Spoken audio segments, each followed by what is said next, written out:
All right, so the deadlock in those public servants' wage talks continues to take the spotlight. Trade unions are demanding 10% baseline increase, but government is only offering 7.5%. Government announced that the offer on the table will cost the fiscus 34 billion rand. In turn, unions gave government 7 days to respond to their demands. What happens now that the 7 days have been reached? eNCA's Nqobile Madlala has been following the story and joins us yet again. Nqobile, you spoke to PSA a bit earlier. It seems they're going ahead with demonstrations or the protest. Well, indeed, Mfundo. In fact, we heard from Ndlovu speaking on behalf of PSA, saying that they will be joining hands tomorrow to ensure that the government can feel what they feel. They're saying that they need that 10%, and that's what they would like to settle for. At this point, they were just saying that that 3% that they've already received in their pay is something that is not as big and something that they cannot afford at this point. Some saying that it's as low as about 100 Rand in their pay, so it counts for nothing. They want that 10%, but they're not alone, of course, that is going to be marching tomorrow. We know that Nahau, who also has a big portion when it comes to the health sector, is also going to be part of that march. I'm now going to bring in the spokesperson for Nahau in the province to sort of give us an idea, and what is going to be happening tomorrow. Tomorrow, as COSATU and other federations, which is SAFTU and FEDUSA, will be having the mother of all marches here in Durban. It will start in Kingdom Zulu and in the Marine Building, where we are expecting the Premier of the province to come and collect the memorandum.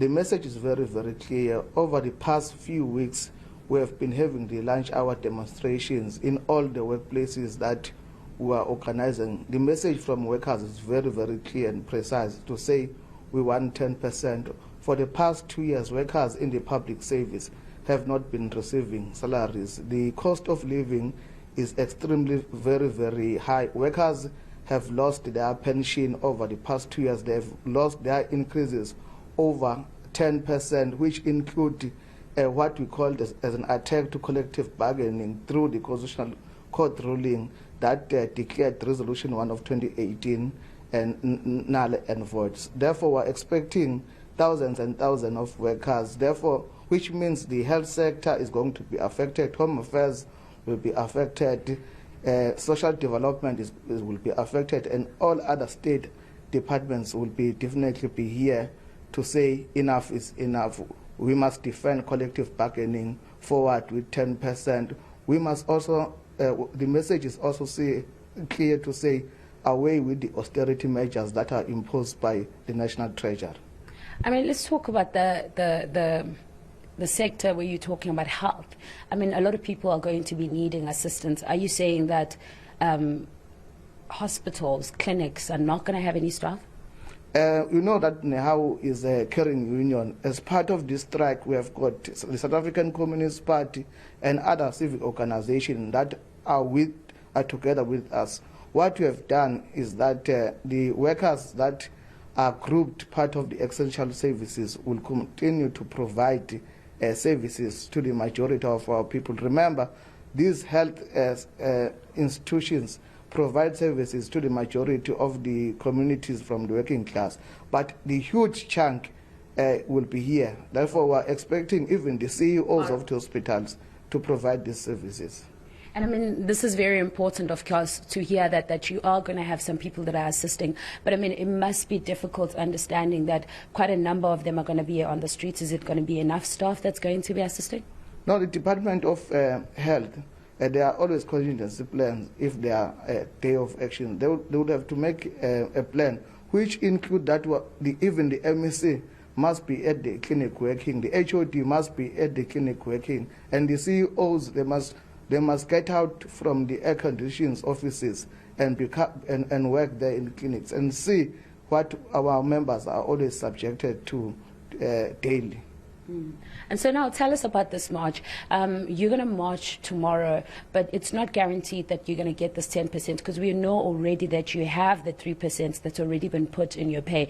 What is the plan then going forward? You remember that that workers are extremely angry. After they've received 3%, they have already said so. Others, those who are at level 1, is like 100 rand. Even those who are in high levels is something that is less than 1,000 rand. With the CPI being above 7.8%, workers are more angry. Earlier, I indicated that we have already started to launch our demonstrations. Tomorrow, we are going to a mother of all marches, which is a preparation of an indefinite strike. You know by now that NEHAU and other unions in the public service have already received the certificate of non-resolution. Therefore, we are now preparing the process of picketing rules and the balloting of the strike. But going on strike is inevitable currently, not unless the employer gives us what is due to us, which is 10%.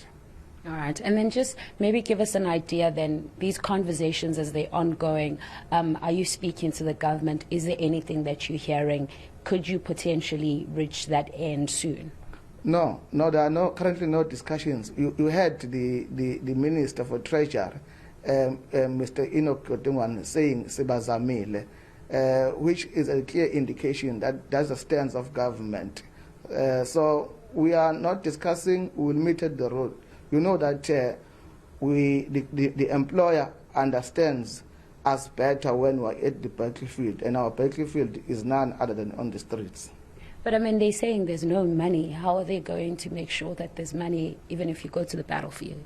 There is money. Government have got money. They are spending in health alone. They are spending almost $1 billion on consultants. They are spending hundreds of millions through litigations. They are spending quite a number of money in outsourcing services that the government have got capacity to drive, like your cleaning, like your security, like your catering. The state does have got money. So we have seen that every time when there's a disaster, government will say we're going to put $1 billion. Therefore, we're also saying government must also declare this issue of salary increases as a disaster, so that workers will definitely get their 10%. All right, thank you very much for speaking to us.